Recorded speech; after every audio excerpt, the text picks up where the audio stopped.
This is a 100 amp rated trolling motor plug-in receptacle kit. It's designed for 6 or 4 gauge wiring. I was sent this to review for free. If you wanted to purchase it, it would cost you $44. They haven't paid me for my review, and my opinions remain my own. So in the box, we have the plug-in receptacle kit, along with the wire connectors here. Now, they do not include any instructions, so you're going to have to know how to set these guys up yourself. So this is the plug right here, and it has a cable gland in the back here, where this guy can go down a little bit, and then we're going to have to disassemble that with a wrench. It looks like there's a hex head on the back here, and then this is the receptacle here. Alright, so this is a pretty burly plug-in receptacle. You can see here they have the 2 screws, and they include these ferrules you can clamp onto your wires that will fit in there. So you can clamp these to your wires and then screw those in place here. In here there's a similar arrangement, but you're going to have to remove this to get access to them. So there's this little safety latch where it won't push down unless you're pushing it forward, so you have to push it forward and then down to unlatch it. So this guy snaps into place, clicks and locks in place, and to remove it you have to push this down and forward, and there is significant force needed to pull that back off even after you've released the lock. So it includes a little rubber gasket here.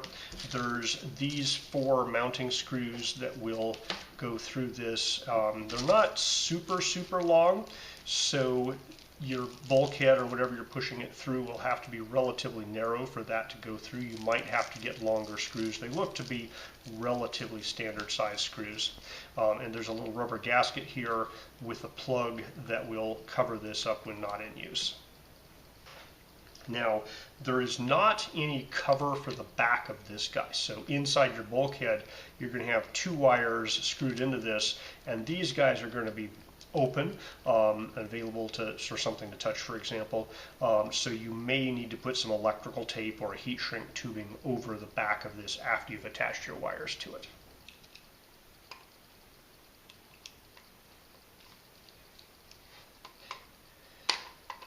You're going to need a bigger wrench.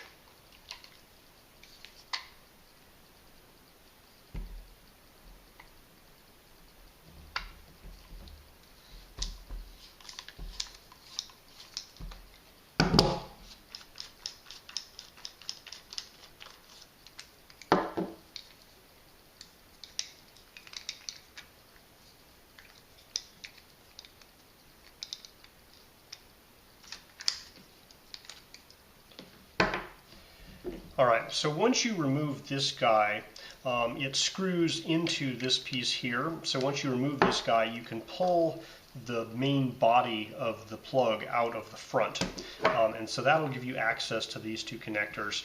So once you have crimped these ferrules onto your wire, you can put them in here and screw them down with these screws. And then once you've done that, you can feed this back in, and there is a keyed set of slots here. So the large slot there goes to the top, and the 3 short ones go to the bottom and the sides. And that pops back in here.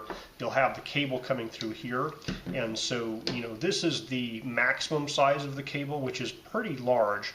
The cable gland will clamp down on that as you tighten this piece up here, but your cable is still going to have to be relatively large sized to be gripped by that cable gland. So fully compressed, the diameter on this cable gland is about 15 millimeters. That's about 0.6 inches. So that's the size of cable you're going to have to come in through there. Now with 2 4-gauge cables plus insulation around it, that should be approximately right. There is kind of a maximum size as well, which is kind of the maximum size of a cable you could fit through here.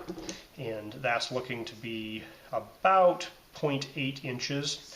In millimeters, that would be about 19 to 20 millimeters. All right, so there are some markings. This says JINCON, Jincon, and there's an MJ32 on the top here.